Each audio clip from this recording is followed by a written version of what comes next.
நேயர்கள் அனைவருக்கும் வணக்கம். வெண்முரசு எழுத்தழல் அத்தியாயம் 11. முகில்திரை 4. 5 ஆண்டு காலம் அன்னையுடன் மைந்தன் வளர்ந்தான். பகலும் இரவும் அவன் அன்னையுடனேயே இருந்தான்.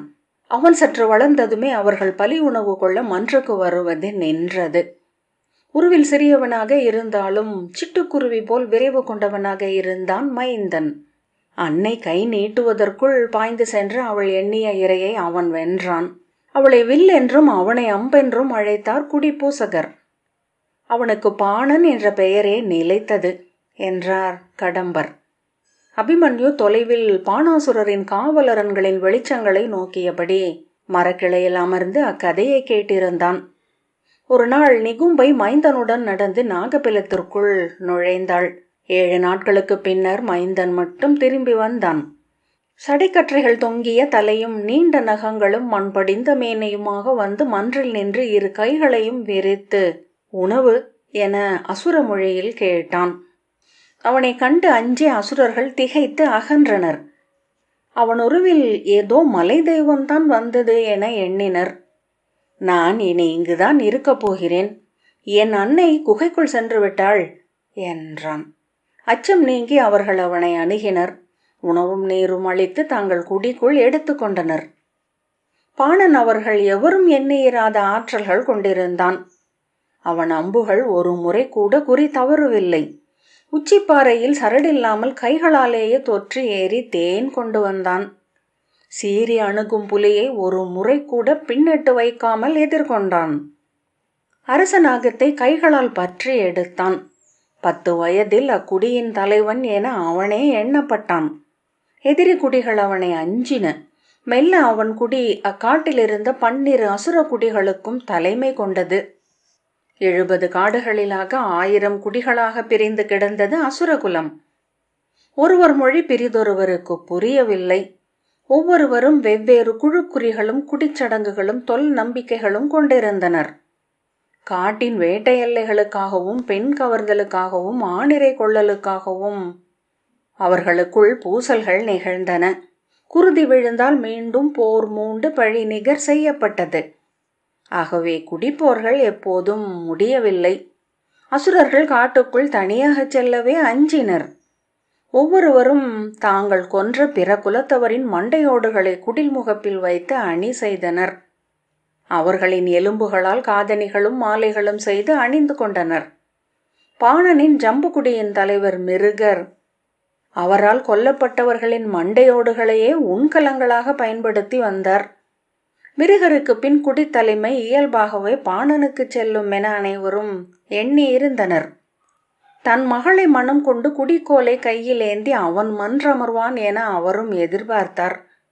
ஆண்டுக்கொரு முறை அன்னையருக்கு அளிக்கும் பலிக்கொடையின் போது பூசகர் அவருக்கு படையலன்னத்தின் முதற்கவளத்தை அளித்த போது அதை பகிர்ந்து பாதியை அருகே நின்றிருந்த பாணனுக்கு அளித்தார். இல்லை, நான் இதை உண்ண விழையவில்லை என்று அவன் சொன்னான். பூசகர், அவர் அளிக்கும் அவ்வண்ணத்தின் பொருள் என்ன என்று நீ அறிந்திருக்கவில்லை போலும் இளையோனே. அவருக்கு பின் அவர் கையின் குடிக்கோல் உனக்குரியது என்று அதற்கு பொருள் என்றார். பாணன், ஆம், அதை அறிந்தே மறுத்தேன். நான் இக்குடியினன் அல்ல என்றான். ஜம்புகர் அவனை சூழ்ந்து கொண்டனர். முதியவர் ஒருவர், என்ன சொல்கிறாய் என்று கூவினார். நான் அசுரர்களின் 1000 குடிகளுக்கும் தலைவன், எந்த தனி குடிக்கும் உரியவன் அல்ல என்று அவன் சொன்னபோது அங்கிருந்தோரில் இளையோர் மெய் சிலிர்த்தனர். முதியவர் ஒருவர் நகைத்து, அதை எப்படி முடிவு செய்தாய் என்றார். நான் அசுரகுலத்து பேரரசன் ஹிரண்யகசுபுவின் கொடி வழி வந்தவன், வைரோஜனரின் மைந்தனாகிய மகாபலியின் மைந்தன் என்றான் பாணன். அந்த குகைக்குள் சுவர்களில் அவர்கள் ஓவியங்களாக அமைந்துள்ளனர். மகாபலியிடமிருந்தே என் அன்னை என்னை கருத்தரித்தாள். அவர்களால் அவன் சொற்களை பொருள் கொள்ள முடியவில்லை. அவை செவிகளில் பொய் என்று ஒலித்தன. அவன் விழிகள் அவை மெய் என்று காட்டின. நான் அசுர குடிகளை என் 1000 கைகளென இணைத்துக் கொள்வேன். என்னை சகசிரஹஸ்தன் என்று என் கொடி வழியினர் பாடுவார்கள் என்று அவன் சொன்னான். நான் பிறந்தது அசுரர்களின் வெற்றியை நிகழ்த்தும் பொருட்டே. இம்மண்ணில் அசுரர்களின் பேரரசு ஒன்று எழவிருக்கிறது. அவர்கள் ஒருவரை ஒருவர் நோக்கிக் கொண்டனர். எங்கோ சிலர் பெருமூச்சு விட்டனர். அவன் சொற்களை அவர்கள் எவரும் நம்பவில்லை. ஆனால் எளிதென துறக்கவும் அவர்களால் கூடவில்லை. அசுர சக்கரவர்த்திகளை பற்றிய கதைகள் அவர்களிடையே எப்போதும் இருந்தன. இளமைந்தர் அவற்றை கேட்டே வளர்ந்தனர். வளர்ந்த பின் அவை காடுகளுக்குள் ஒடுங்கி வேட்டையாடி வாழும் எளிய மலைக்குடிகளின் கனவுகள் மட்டும் தானோ என ஐயம் கொண்டனர். ஆகவே அக்கனவுகளை மேலும் மேலும் என வளர்த்து மைந்தர்களுக்கு சொல்லிச் சென்றனர். அந்நாளுக்கு பின் பாணனை நோக்கும் விழிகள் அனைத்தும் மாறின. அவனிடம் விளையாட இளையோர் அஞ்சினர். அவனை ஒருமையில் அழைக்க முதியோர் தயங்கினர். ஒரு நாள் அவர்கள் வேட்டைக்கென அடர்காட்டை கடந்து சென்றபோது தொலைவில் வெண்பனியின் அலைகள் என எழுந்து வந்த வடக்கு மலைகளைக் கண்டு பாணன் நின்றான். அவற்றில் ஒரு மலைமுடி மட்டும் சாயும் ஒளியில் பொன்னென சுடர்ந்தது. அதென்ன என்று அவன் மூத்தவரிடம் கேட்டான். அவர், அது கிரௌஞ்ச முடி. முன்பொரு காலத்தில் வானில் வெள்விடை மேல் இடமமர்ந்த தேவியுடன் சென்று கொண்டிருந்த தொல்சிவத்தின் வெண்ணிற மேலாடை நழுவி விழுந்து அமைந்ததே இந்த மலையடுக்கு என்று தொல்கதைகள் சொல்கின்றன. கைலையின் கிரௌஞ்ச பறவைகளில் ஒன்று அவர்களுக்கு காவல் என பின்னால் பறந்து கொண்டிருந்தது. சிவம் அதனிடம் சென்று, என் மேலாடைக்கு காவல் இரு, பிரிதொருவர் அதை அணியலாகாது என்றது. பொற்சிறகை விரித்து மேலாடை மேல் வந்து அமர்ந்தது கிரௌஞ்சம். அதுவே அந்த மலைமுடி என்றாகியது. அந்த மலைமுடியை நோக்கியபடி பாணன் அமர்ந்தான். அவன் உடல் தளர்ந்தது. விழிகள் மூடி ஊழகம் அமைந்தது. அவன் உடல் மெய்ப்பு கொண்டு அதிர்ந்து கொண்டே இருப்பதை அவர்கள் கண்டனர். அவன் பின்னர் விழி திறந்து, நான் அங்கே இருந்திருக்கிறேன் என்றான். அவர்கள், அங்கா, நீயா என்றார்கள். ஆம், முன்பெப்போதோ நான் கைலையில் இருந்தேன் என்று அவன் சொன்னான். அவன் விழிகள் பித்தனைப் போல வெறிப்பு கொண்டிருந்தன. அவர்கள் அவன் சொற்களால் அச்சமடைந்து அறியாமல் பின்னகர்ந்தனர். அன்னையும் அத்தனும் பனிமுடிகளில் விளையாடி கொண்டிருந்தனர். அவர்களுடன் இளமைந்தர்களாக கரிமுகனும் அருமுகனும் களியாடினர். நான் கரிய பேருரு கொண்ட ஓர் மலைமுடியாக உருக்கொண்டு அவர்களை நோக்கி கொண்டிருந்தேன். அவர்களை காவல் காக்கும் 1008 கணங்களில் ஒருவனாக இருந்தேன். சிவகணமாக ஏதோ ஒரு கணத்தில் அறியாது நானும் அவர்களுடன் விளையாடினேன் என்றான் பாணன். அப்பன் என்னை நோக்கி திரும்பி, நீ விழைவது பிரிதொரு பிறவியில் நிகழும். சென்று நான் உனக்கென இட்ட இருக்கையில் அமர்ந்து தவம் செய். உன் தருணம் கணிகையில் மண்ணில் பிறப்பாய், என் மைந்தன் என்றாவாய் என்றார். அசுரர் ஒருவரை ஒருவர் நோக்கியபடி அமைதியாக இருந்தனர். பின்னர் மெல்ல அசைந்த முதிய அசுரர், மகாகாளர் என்னும் சிவகணத்தின் கதை அது. அவர் கிரௌஞ்சமலையின் உச்சியில் வந்தமர்ந்து 1000 ஆண்டுகள் ஊழகம் பயின்று சிவமைந்தனாக பிறந்தார் என்கின்றன கதைகள் என்றார். நான் அவனே, நான் சிவமைந்தன், வேலேந்திய இளையோனுக்கு தம்பி என்றான் பாணன். முதியவர், நாம் கிளம்புவோம், இருட்டி வருகிறது என்றார். பாணன் எழுந்து கொண்டு, நான் கிரௌஞ்ச மலையுச்சிக்கு செல்ல வேண்டும். அங்கே எந்தையையும் அன்னையையும் கண்டு அவர்களிடம் நற்சொல் பெற்று மீள்வேன். 1000 குடிகளையும் என் கைகள் என்றாக்கும் ஆற்றலை அவர் எனக்கு அளிப்பார் என்றான். கிரௌஞ்ச மலையுச்சியில் மானுடர் ஏற முடியாது, அது ஒற்றை பாறை தூண் போன்றது என்றார் முதியவர். நான் அங்கு செல்ல வேண்டும். என் அன்னை என்னிடம் சொன்னது அது. இப்போதுதான் அவள் சொன்னவற்றின் பொருளை அறிகிறேன் என்றான் பாணன். நான் சென்றதை நம் குடிகளிடம் சொல்லுங்கள். முழு நிலவு செங்கணல் போல் எரியும் ஒரு நாளில் நான் மீண்டு வருவேன் என்ற பின் கிரௌஞ்ச முடியை நோக்கியபடி நடந்து சென்றான். மீண்டும் அவன் திரும்பி வந்தபோது 7 ஆண்டுகள் கடந்து விட்டிருந்தன. அதற்குள் அவனை அவர்கள் மறந்து விட்டிருந்தனர். மறந்தவை அனைத்தும் சென்று சேரும் கனவுகளிலும் கதைகளிலும் அவன் வாழ்ந்தான். 12 ஆண்டுகளுக்கு ஒரு முறை அசுர குடிகள் 1000 ஹிரண்ய கசிபுவின் குருதி தேங்கிய புண் என தொல்கதைகள் கூறிய தப்தமானசம் என்னும் மலைச்சுனையைச் சூழ்ந்திருக்கும் குறுங்காட்டில் கூடி உயிர் பலியிட்டு ஊன் படைத்து மூதாதை அரசனை வணங்கி மேலும் சடங்கு ஒன்றிருந்தது. அசுரவேதம் அமைத்தவனாகிய ஹிரண்யகசிபு அங்கே 5 ஆள் உயரம் கொண்ட பெருங்கல்லாக நின்றிருந்தார். அக்கல்லின் மேல் பலி விலங்குகளின் குருதியால் நீராட்டி செங்காந்தல் தொடுத்த மாலை அணிவித்து அதன் காலடியில் மும்முறை கோல் தாழ்த்தி வணங்கி வஞ்சினம் உரைப்பது அசுரகுடிகளின் வழக்கம்.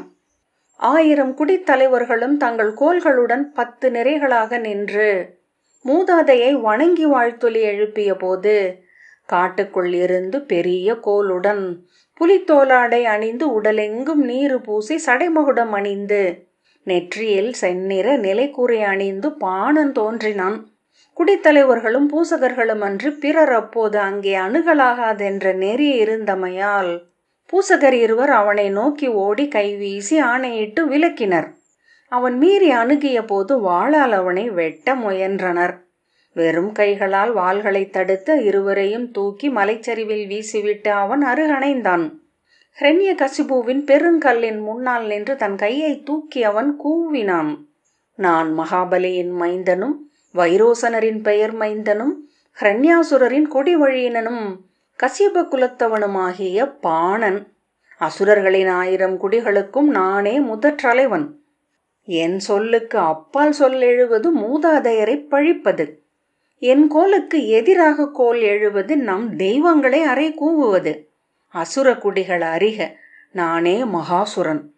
அவர்கள் திகைத்து ஒருவரை ஒருவர் நோக்க சூரர் குடித்தலைவராகிய காளிகர் சினத்துடன், நீ பித்தன், இக்கணமே இங்கிருந்து விலகிச் செல்லாவிடில் உன் தலை கொய்து இங்கு வைக்க ஆணையிடுவேன் என்றார். காளிகரே, இங்குள்ள ஒவ்வொரு அசுர குடிக்கும் அவர்கள் மூதன்னையரை சென்றடையும் வழி என்று ஒரு குகை உள்ளது. சென்று நோக்குங்கள், அங்கே என் ஓவியம் இருக்கும் என்றான் பாணன். நம் மூதாதையர் வரைந்து வைத்த ஓவியம் அது.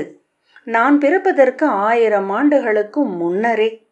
மகாபலி மண் மறைந்த அன்று நம் குடிப்பூசகரின் மேல் வெறியாட்டெழுந்து குடித்தெய்வங்கள் என் வடிவை அவர்களுக்கு காட்டின.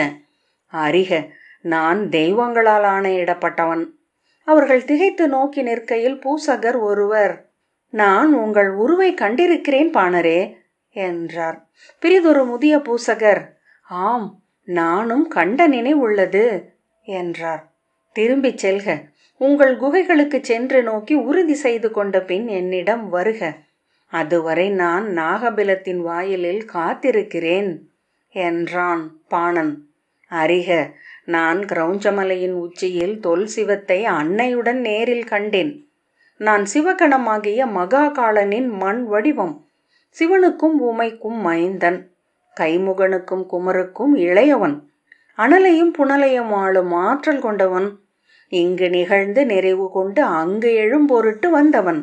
அவர்கள் ஒருவரோடொருவர் மெல்லிய குரலில் பேசிக்கொண்டு திரும்பிச் சென்றார்கள். சில நாட்களுக்குள் அசுரர்களின் 1000 சிற்றோர்களிலும் அவனை பற்றியே பேசிக்கொண்டிருந்தார்கள். ஒவ்வொரு குடியும் பூசகரும் குலத்தலைவரும் அடங்கிய சிறு குழு ஒன்றை அமைத்து தங்கள் தொல் குகைகளுக்கு அனுப்பியது. அவர்கள் சென்று மீண்டு அங்கே பாணனின் உருவை கண்டதை குலமன்றில் முறைப்படி அறிவித்தனர். அதற்கு முன்னரே குடிகள் அனைவரும் பாணரே குலம் காக்க தெய்வங்களால் அனுப்பப்பட்டவர் என ஏற்றுக்கொண்டு விட்டிருந்தனர். அறிவிப்பை குலத்தலைவர் கூறியதும் கூடி நின்றிருந்த ஆண்கள் தங்கள் வேல்களையும் வாள்களையும் தூக்கி வீசி வாழ்த்தொலி எழுப்பினர். பெண்கள் குரவையிட்டனர். 1000 குடியினரும் சேர்ந்து வந்து பாணனை தங்கள் முதன்மை தலைவனாக ஏற்றுக்கொண்டார்கள். நாகபிலத்தின் முன்னால் இருந்த கடம்ப மரத்தடியில் பாறை ஒன்றில் அமர்ந்திருந்த பாணன் முன் வந்து நின்று தலை தாழ்த்தி வணங்கினர். அவனுக்கு கைகளாக அமைவதாக கோல் நிலம் தொட ஆணையிட்டனர். மகாபலியின் அரசை மீட்டமைப்பதாக பாணன் வஞ்சினம் உரைத்தான். அவன் நாகபிலத்தின் முகப்பென அமைந்த பெரும் பாறை மேல் ஏறி நின்று தன் கோலை தூக்கி தொல் மொழியில் மூதாதையரை அழைத்து குரல் எழுப்பிய போது அதன் எதிரொலியே என அசுர குலம் முழங்கியது. அவ்வொலியை கேட்டவர்கள் அனைவரும் மாற்றொலி எழுப்பினர். 1000 குடிகளும் ஒற்றை குரலில் கூவிய போது எழுந்த முழக்கம் காடுகளை கடந்து மலைச்சரிவிறங்கி சூழ்ந்திருந்த ஊர்கள் அனைத்திலும் கேட்டது. 1000 ஆண்டுகளுக்கு பின்னர் அவர்கள் காடுகளில் அசுரர்கள் வாழ்கிறார்கள் என்ற செய்தியை ஊரவர் அறிந்தனர். அது வெறும் தொல்கதை அல்ல என்று அப்போதுதான் உணர்ந்தனர். அவ்வொலி இரவும் பகலும் என 7 நாட்கள் கேட்டுக்கொண்டிருந்தது. மன்றுகளிலும் இல்ல முகப்புகளிலும் நின்று அதை கேட்டு அவர்கள் ஒருவரை ஒருவர் நோக்கி கொண்டார்கள். ஆம், அவர்களேதான். அவர்களின் தெய்வங்கள் 1000 ஆண்டுகளுக்கு ஒரு முறை மண்ணின் ஆழங்களில் இருந்து முளைத்தெழும் என்கிறார்கள் என்றார் குடித்தலைவர் ஒருவர். 7 ஆண்டுகளில் சோனிதபுரம் உருவாகியது என்கிறார்கள். பாணர் தன் படைகளுடன் செல்கையில் வேங்கை காடு ஒன்றை கண்டார். காட்டெறி என எண்ணி திகைத்து புகையில்லாமை கண்டு தெளிந்து அதை அணுகினார். ஆசுரம் என்னும் வேங்கையின் குருதிவாய் இது என அந்த இடத்தை அவர் வகுத்தார். அங்கே தன் நகரை அமைக்க ஆணையிட்டார். ஆசுர நிலம் முழுக்க வேங்கை மரங்களின் மேல் காவலரண்கள் அமைக்கப்பட்டன. சிறிது சிறிதாக அசுரப்படை ஒருங்கிணைந்து தாக்கவும் ஆணைகளுக்கேற்ப ஒழுகியும் பிரிந்தும் இணைந்தும் போரிடவும் கற்றது. சூழ்ந்திருந்த நிலங்களை நோக்கி எல்லை விரித்தனர். திரிகர்த்தர்களையும் உசினாரர்களையும் வென்றனர். 18 முறை சத்திரியர்களை அவர்கள் தோற்கடித்திருக்கிறார்கள். இன்று அவர்களின் காட்டாற்றலை அஞ்சாத சத்திரிய அரசுகள் ஏதுமில்லை என்றார் கடம்பர். இரவின் குளிர் கூடி கூடி வந்தது. அவர்கள் ஆசுரத்தின் காவல் மாட விளக்குகளை நோக்கியபடி அமர்ந்திருந்தனர். செய்யக்கூடுவதொன்றே. நரி போல இருளில் பாய்ந்து சென்று அசுரப்படைகளுக்கு அழிவை உருவாக்கிவிட்டு புலரிக்குள் திரும்பி வந்து காடுகளுக்குள் பிரிந்து பதுங்கி விடுவது. அவர்கள் நம்மை இங்கே தேடும் போது வேறோர் இடத்தில் தாக்குவது. போதிய அளவு அழிவை உருவாக்கிய பின் நாம் அவர்களிடம் பேச முடியும் என்றான் பிரலம்பன். அபிமன்யு விளக்குகளை நோக்கி அமர்ந்த பின் எழுந்து நம் படைகள் புறப்படட்டும் என்றான். ஆனால் நாம் திரும்பி வரப்போவதில்லை. ஆசுரத்திற்குள் ஊடுருவி செல்லவிருக்கிறோம். அபிமன்யு மலையிடுக்கில் தன் புறவை மேல் அமர்ந்து காத்திருந்தான். வான்புலத்தில் அவன் உருவம் நிழல் என தெரிந்தது. அதில் இமைமுடிகள் கூட தெரிவதை பிரலம்பன் விந்தையுடன் எண்ணிக்கொண்டான். அவர்களுக்கு பின்னால் 4 பேர் கொண்ட நீள் நிறையாக வேட்டுவர்களின் சிறிய புறவிப்படை விற்களும் வேல்களுமாக நாகம் போல வளைந்து நின்றிருந்தது. பிரலம்பன், அவர்கள் அனைவரும் சித்தமாக இருக்கிறார்கள் இளவரசே. அவர்கள் வேட்டைக்காரர்கள் என்பதனால் இரவு தாக்குதலை முன்னரே அறிந்திருக்கிறார்கள் என்றான். ஆம், அவர்கள் முதற்குருதியை கண்டதுமே களிவெறி கொள்வார்கள் என்றான் அபிமன்யு. சப்தபலத்தில் அவர்களின் நாய்கள் மட்டுமே குறைப்பதை கண்டதும் அதை உணர்ந்தேன். விலங்கு குருதியை மறப்பதில்லை. அபிமன்யு தன் கையிலிருந்த அரக்குச் சுள்ளியை நீட்ட அதன் முனையில் இருந்த குந்திரிக்கத்தை பிரலம்பன் பற்ற வைத்தான். அதை காற்றில் சுழற்றி படைகளுக்கு ஆணையிட்டு விட்டு அபிமன்யு கடிவாளத்தை இடையில் கட்டிக்கொண்டு ஒரு கையில் வில்லும் மறு கையில் அம்புமாக பாய்ந்து சென்றான். ஒளிச்சுழலில் உயிரசைவு கொண்டு எழுந்து அவனுக்கு பின்னால் குளம்படி யோசையின் பெருக்காக வேட்டுவர்களின் படை சென்றது. பிரலம்பன் அபிமன்யுவுக்கு இணையாக பாய்ந்து சென்றபடி, நான் மேற்கொள்ளும் முதல் போர் இது இளவரசே என்றான். அபிமன்யு திரும்பாமல், நான் மேற்கொள்ளும் முதல் போரும் கூடத்தான் என்றான். பிரலம்பன் உடல் தளர அதை உணர்ந்து புறவி விரைவழிந்தது. குதிமுள்ளால் ஊக்கி அதை முன் செலுத்தினான். காவல் மாடங்களின் ஒளி அணுகி வந்தது. பிரலம்பன் தன் நெஞ்சு சிறகு படபடத்து எழுந்து தொண்டையை அடைப்பதை உணர்ந்தான். புறவையிலிருந்து உடல் நழுவி விழுந்து விடும் என்று தோன்றியது. அம்பு ஒன்று இருளில் வந்து நெஞ்சை தைப்பது போல ஓர் எண்ணம் எழுந்தது. இப்போரில் அவன் இறந்து விடுவானா? உடல் வெம்மை கொண்டு மறுகணமே வியர்த்து செவிகள் குளிர்ந்தன. மூச்சு வாங்க ஆவி படிந்த கண்களுடன் சூழ்ந்து வந்து கொண்டிருந்தவர்களை நோக்கினான். இவர்களுக்கு அந்த அச்சம் இல்லையா? நான் மட்டும்தான் அஞ்சுகிறேனா? நான் கோழையா? 16 ஆண்டுகள் படைக்கலம் பயின்றிருக்கிறேன். அத்திறன் என்னை காக்காதா? மூடா, அது கள விளையாட்டு. இது சாவின் பெருங்களம். இங்கே திறன் என ஏதுமில்லை. நல்லூழன்றி துணையென ஏதுமில்லை. இதோ இதோ பறவைகள் கலைந்தெழுவதை காணப்போகிறார்கள். குளம்படி யோசையை கேட்டு வில்லெடுக்கப் போகிறார்கள். அவர்களிடம் இருப்பது நீளமான நிலைவில். அவர்களின் அம்புகள் வந்து தொடும் தொலைவுக்கு புறவியில் செல்பவர்களின் விற்கள் அணுக முடியாது. இதோ எளிய பறவைகள் போல செத்து உதிரவிருக்கிறோம். என்ன அறியாமை! போரறியா சிறுவன் ஒருவனை நம்பி உயிரை கொண்டு வந்து படைக்கிறார்கள். அதை செய்தவன் நான். இதோ அறை கூவப் போகிறேன். வீரர்களே, இது போர் அல்ல, தற்சாவு. இது வீரம் அல்ல, அறியாமை. திரும்புங்கள், மீண்டும் வருவோம். மெய்யான விசையுடன் மீண்டும் வந்து வெல்வோம். அபிமன்யு புறவியின் விசையை குறைக்காமலேயே வில்நானை செவிவரை இழுத்து தண்டை விம்மச் செய்தான். அம்பு ஒன்றை எடுத்து பற்றவையும் என்றான். பிரலம்பன் அதன் அறக்குருளை முனையில் அனலேற்றினான். எரி அம்பு செந்நிறமான சிட்டு போல வானில் எழுந்தது. வளைவாக பறந்து சிறிய எரிவிண்மீன் போல மாறிச் சென்று வளைந்து கீழிறங்கியது. ஓர் அம்பு அத்தனை தொலைவுக்கு செல்ல முடியும் என்பதை கதைகளில் கூட அவன் கேட்டிருக்கவில்லை. என்றான் அபிமன்யு. மீண்டும் அவன் பற்ற வைத்த அம்பு எழுந்து சென்று அதே இடத்தில் விழுந்தது. அதன் பின்னரே பிரலம்பன் காற்று வீசும் திசை கணித்தே அபிமன்யு படை கொண்டு வந்திருப்பதை உணர்ந்தான். அம்பு காற்றின் மேல் ஏறி மிதந்து சென்றது. எரி அம்பு அனலின் எதிர்விசையால் விரைவழியும் என அவன் அறிந்திருந்தான். ஆனால் வீசு காற்றில் அனலே சிறகென்றாகியது.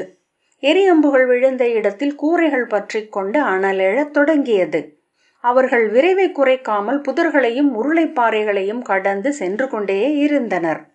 எரியம்பு சென்ற தொலைவு வேட்டுவர்களை அபிமன்யு மேல் பெரு நம்பிக்கை கொள்ளச் செய்தது. அவர்களிடமிருந்து மெல்லிய பேச்சொலிகள் கேட்டன. விஜயரின் மைந்தர் என ஒரு குரல் சொன்னது. தந்தையை வெல்பவர் என்றான் பெரிதொருவன். அபிமன்யு சற்றே திரும்பி இன்னொரு திசை நோக்கி அம்பை விட்டான். அங்கே ஊர் இல்லை என எண்ணுகிறேன் என்றான் பிரலம்பன். ஆம், ஆனால் தைல மரங்கள் உள்ளன. அங்கே பறவை குரல்கள் எழவில்லை என்றான் அபிமன்யு. 7 அம்புகள் சென்று விழுந்ததும் தைல காடுகளும் பற்றி கொண்டன. காவல் மாடங்களில் இருந்தவர்களின் உள்ளங்கள் எரி எழுகை நோக்கி சென்று விட்டதை பிரலம்பன் கண்டான். எரி அறிவிப்புக்கு முரசுகள் முழங்கத் தொடங்கின. பல இடங்களில் முரசுகள் தொட்டு தொட்டு முழக்கமிட்டன. பெரிய மரங்களின் மேல் அமைந்த காவல் மாடங்கள் அணுகி வந்ததும் அபிமன்யு முதல் அம்பை செலுத்தி ஒருவனை வீழ்த்தினான். பிரலம்பன் தன் வில்லை இழுத்து அம்பை செலுத்தினான். ஆனால் அதற்குள் படையினரிடமிருந்து கிளம்பிய அம்புகள் கிளிகள் போல சென்று மொய்க்க காவல் மாடத்தில் இருந்தவர்கள் அனைவரும் கீழே விழுந்தனர். நம்மவர் இருவர் காவல் மாடம் மீது ஏறி அமர்ந்து எரி அறிவிப்பை முழக்கிக் கொண்டே இருக்கட்டும் என ஆணையிட்டான் அபிமன்யு. கடந்து வரும் எதிரிகள் எவரேனும் இருந்தால் அவர்களை அம்பெய்து வீழ்த்தட்டும். நமக்கு பின்னால் எதிரிகள் வராது நோக்குவது அவர்களின் பணி. 2வது காவல் மாடத்தை அவர்கள் வீழ்த்திய போதும் அதில் இருந்தவர்கள் எதையும் அறியவில்லை. அங்கும் அபிமன்யுவின் படையினர் ஏறி எரியறிவிப்பை முழக்கி கொண்டிருக்க அவர்கள் ஆசுர நிலத்தில் ஊடுருவினர். எரி சூழ்ந்த அசுரச் சிற்றூரில் மக்கள் குடங்களில் நீருடன் அங்குமிங்கும் ஓடிக்கொண்டிருந்தார்கள். குதிரைகளில் வந்திருந்த படை வீரர்கள் அவர்களுக்கு ஆணைகளை இட்டபடி சுற்றி வந்தனர். படை வீரர்கள் அணுகி வந்த புறவிப்படையை அவர்கள் அசுரர்களின் உதவிப்படை என்றே எண்ணினர். ஏனென்றால் அவர்களுக்கு பின்னால் ஏரி அறிவிப்புடன் காவல் மாடங்கள் முழங்கிக் கொண்டிருந்தன. அவர்கள் அடையாளம் கண்டு கொள்வதற்குள் அம்புகளால் வீழ்த்தப்பட்டனர். எந்த ஆண்மகனையும் எஞ்சவிட வேண்டியதில்லை. அத்தனை இல்லங்களும் எரிய வேண்டும் என்று அபிமன்யு ஆணையிட்டான். அனைவரையுமா என்றான் பிரலம்பன். அனைவரையும். ஒருவர் கூட ஓடிச் சென்று பிறரை எச்சரிக்கலாகாது. ஓர் அம்பும் ஒரு முழவும் கூட இங்கே எஞ்சலாகாது. பிரலம்பன் நெஞ்சடைக்க குரல் எழாமல் நிற்க அம்புகளை செலுத்தியபடியே அபிமன்யு முன்னால் சென்றான். ஓசையில்லாமல் மக்கள் விழுந்து கொண்டே இருந்தனர். கடம்பர் முன்னால் வந்து என்ன சொன்னார் என்றார். அவன் திக்கி திக்கி எல்லாவற்றையும் அனைவரையும் என்றான். அவர் உரக்க நகைத்து, ஆம், அதுதான் முன்னரே நிகழ்ந்து கொண்டிருக்கிறது. அவர் களமறிந்த தலைவர். போர் என்றால் என்னவென்று அறிந்த பின் மண்ணுக்கு வந்தவர் என்றார். அனைவரையும் கொல்ல வேண்டுமென்றால் என்றான் பிரலம்பன். வீரரே, போரில் ஆற்றல் என்பது கட்டின்மையே. எந்த வகை கட்டுப்பாடும் ஆற்றலை தடுப்பது. நம் வீரர்கள் வெறி கொண்டு விட்டார்கள். இனி இறப்பு அவர்களுக்கு ஒரு பொருட்டல்ல என்றபடி கடம்பர் முன்னால் ஓடினார். எதுவும் மிஞ்சலாகாது. ஒரு குரல், ஒரு ஓசை என கூவினார். அபிமன்யுவின் வேட்டுவர்கள் அந்த சிற்றூரை சுற்றி வந்து தாக்கி எரியூட்டினர். கன்றுகளை அவிழ்த்து துரத்தினர். பெண்களையும் குழந்தைகளையும் சிதறடித்து காட்டுக்குள் செலுத்தினர். எஞ்சியவர் அனைவரையும் கொன்றனர். விடிவதற்குள் 18 காவல் மாடங்களை அழித்து 7 ஊர்களை எரித்து அவர்கள் முன் சென்று விட்டிருந்தார்கள். காலையொளி எழுந்தபோதே அவர்கள் மலைச்சரி ஒன்றின் விளிம்பில் நின்றிருந்தனர். கீழே அசுரர்களின் பெரிய ஊர் ஒன்று நடுவே மன்றும் சூழ மூங்கில் செறிந்த வேலியுமாக எறும்பு புற்று போல இயங்கிக் கொண்டிருந்தது. மந்தையை தாக்க சூழ்ந்து பதுங்கி இருக்கும் ஓநாய்கள் தாங்கள் என பிரலம்பன் உணர்ந்தான். அவர்கள் உடல் எங்கும் கரி படிந்திருக்க பேயுருவங்கள் போல தோன்றினர். புறவியிலேயே உண்டு ஓய்வெடுப்போம் என்றான் அபிமன்யு. அவர்கள் இன்னும் நாம் நுழைந்து விட்டதை அறியவில்லை. எரிமுரசுகளின் ஒலியால் குழம்பி இருக்கிறார்கள். இவ்வூரை நாம் எளிதில் வெல்ல முடியும். இவ்வூரின் பெயர் சிருங்கபந்து என்றார் கடம்பர். பாணரின் 12 மனைவியரில் 3 இவ்வூரைச் சேர்ந்தவர்கள். இதன் தலைவன் கீர்மனின் முதல் மகள் பத்மையே அசுர பேரரசின் பட்டத்தரசி. அபிமன்யு: ஆம், அரச குடியினரும் செல்வரும் வாழும் 3 தெருக்கள் தெரிகின்றன. இதன் மக்களை பிணையென பிடித்து கொள்ள முடியும். இதன் கோட்டையும் நமக்கு நல்லரணாக அமையும். எத்தனை பெரிய படை வந்து சூழ்ந்தாலும் 4 வாரம் நாம் இவ்வூரை தக்க வைத்து கொள்ள முடியும். புறவிகளிலேயே உணவுண்டு நீர் அருந்திய பின் வேட்டுவர்கள் கீழே சிருங்கபிந்துவை நோக்கியபடி காத்து நின்றனர். புறவிகள் மூச்சு சீறியபடி, செவிகளை அடித்து கொண்டபடி, மெல்ல கனைத்தபடி கால் மாற்றிக்கொண்டன. சேனங்கள் ஓசையிட்டன. படைக்கலங்கள் மெல்ல முட்டின. அபிமன்யு காத்திருப்பது காற்றுக்காக என பிரலம்பன் புரிந்து கொண்டான். மெல்ல அவர்களின் குழல்களையும் ஆடையையும் அலைபாய வைத்தபடி காற்று வீசத் தொடங்கியது. அபிமன்யு வில்லை எடுத்து சிருங்கபிந்துவின் தென்மேற்கே எறிந்த வைக்கோல் போர்களை நோக்கி குறிவைத்தான். எரியம்பு எழுந்து சென்று வைக்கோல் குவையில் விழுந்ததுமே பாய்ந்து சரிவிறங்கி சிருங்கபிந்து நோக்கி சென்றான். படையினர் அவனை தொடர்ந்து சென்றனர். எரியம்புகளால் பற்றி கொண்டு தழல் எழுந்து ஓங்கிய சிருங்கபிந்துவின் கோட்டை முகப்பை உருண்டு மலையிறங்கிய பாறை எனச் சென்று தாக்கி உள்ளே நுழைந்தனர். எழுத்தழல் 11வது அத்தியாயம் இத்துடன் நிறைவு பெற்றது. நன்றி.